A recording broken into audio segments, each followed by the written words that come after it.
Minsan ba sobrang gulo din ng isip mo, like ang dami-dami mong iniisip, pagod na pagod yung katawan mo kakaisip. Tapos scroll ka pa ng scroll sa social media, nakikita mo yung iba, ang successful na, ang dami ng mga travels na napuntahan, ang dami na napundar.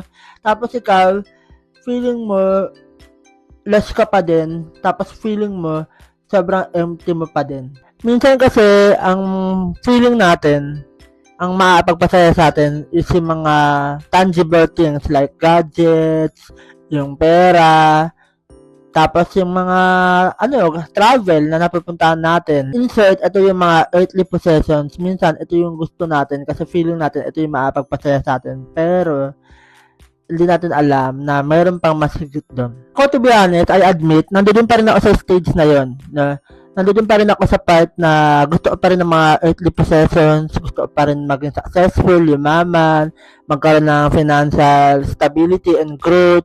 Pero, grabe, no? Itong devotion namin, nagkaroon kami ng devotion, which is, I'm so happy kasi nabalik siya, no?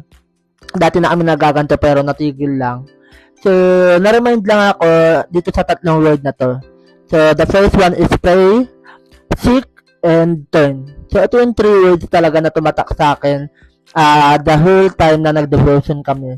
So, number 1, mag-pray ka lang talaga. Okay, so lahat naman ng kailangan natin actually ibibigay ni Lord at the right time, no? So, actually, kahit hindi ka pa nagdadasal, hindi ka pa nagpa-pray, alam ni Lord kung ano yung kailangan natin. So, sa talaga yung dood kang makakapag-provide ng mga bagay na kailangan natin at makapagpasaya sa atin talaga. Mag-pray ka kapag sobrang gulo ng isip mo. Hindi lang yung prayer na scripted. Okay? Mas maganda yung universal, mas maganda yung galing sa puso. Minsan, alam mo, minsan mas papakinggan pa ni Lord yung ganito. Yung sasabihin mo na, Lord, please help me, pagod na ako. Alam mo, kahit yun lang yung sabihin mo, pakikinggan ka talaga ni Lord. Mas maganda lang talaga kapag it comes from the heart. Kung ano talaga yung saloobin mo, kung ano talaga yung nararamdaman mo. Number 2, seek. No? So, importante talaga na hanapin mo si God sa puso mo. Hindi lang basta magdasal ka. No? Kailangan talaga nagbabasa ka rin ng Bible and at the same time, you surround yourself with people na kumbaga, gino-glorify din si Lord. Okay, hanapin mo rin yung mga taong gino-glorify si Lord. Kasi, with that, mas may strengthen mo yung belief mo, mas magkakaroon ka ng peace of mind. Ako, hindi rin ako religious person, as in, sobrang dalang ko din magsimba. But I'm trying my best, no, na makabalik palagi sa kanya.